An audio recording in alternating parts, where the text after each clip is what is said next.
Hey everybody, it's Max J. Miller, co-author with Robert Hollis of the upcoming How Is That Working? And today I want to talk to you about something a very critical piece of the hero's journey. And it's true about anybody who decides to make a really important change in their life. Because every time we do that, every time we break with the status quo and determine that we're going to create something new, we are reenacting the hero's journey on some level. And that is this, that very often it's either what gets the ball rolling, what gets the hero, the question is, what gets the hero to leave the familiar world, the comfort zone, and to move in the direction of the unknown, the unknown world, the adventures that are to be had, but they're inevitably mysterious because when you leave your bubble, you don't know what you're going to confront.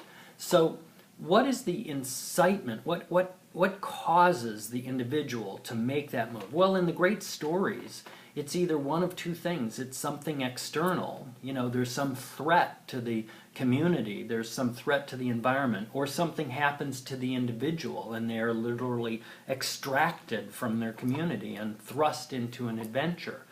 This happened with Robert when everything was going swimmingly in his career, and suddenly he was working on a vehicle and this lift broke and a van fell on his leg, and suddenly he could not do his career anymore. He couldn't be an auto mechanic and couldn't work on the vehicles and so forth, and he was laid up. And so that's an external. But if it's not an external, it needs to be something from within. And very often you see in the characters in great hero stories that there's just some yearning and desire, and you see little bits of it until suddenly something within snaps. So if it's not your leg snapping, something inside has to snap and get you to make the move, thrust you out of your comfort zone. And Robert says this is either inspiration or desperation, right? So it could be that you finally decide, you know, for things to change, I've got to change. I've got to make a break. I've got to make this, you know, this thing happen. This part of it is a bit mysterious to us as to what leads up to that. Now, Robert and I call it the pop. You know, what causes that pop?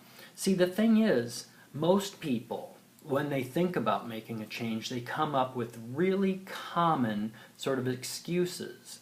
And the excuses are usually some version of, well, I don't have the resources, I don't really have the time because I've got all these existing commitments right now. And when you're creating something new, you're trying to put something large and new in the middle of an already existing, you know, life. So, there's this issue of how are you going to deal with these excuses? How are you going to confront and deal and get beyond the basic? And the third one was, I don't know enough, or I don't have the resources, I don't have the money, I don't have the time, and I don't know the right things. I'm not skilled enough, or whatever. And even if a mentor effectively deals with all of those issues, the individual is still somehow left unaffected by them. So intellectually, you could deal with that and you could prove, look, that's not the problem. That's not what's really stopping you. And fascinating, but people will still be stuck with those excuses, even though intellectually they're handled. So what is that? Well, simply it's inspiration or desperation.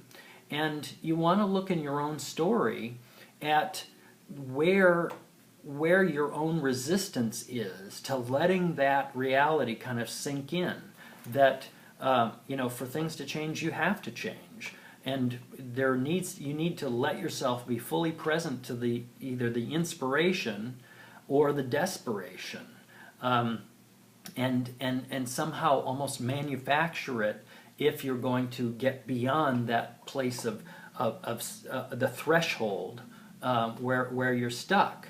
Tomorrow I'm going to talk about what's really behind those most fundamental excuses and why that's so critical that you deal with it And so thanks for tuning in. Thanks for listening with me. Think about those things. Interact with me. Ask questions. And I'll share with you a little bit more about this and kind of what's in the background or what's underneath that tomorrow. Bye-bye for now.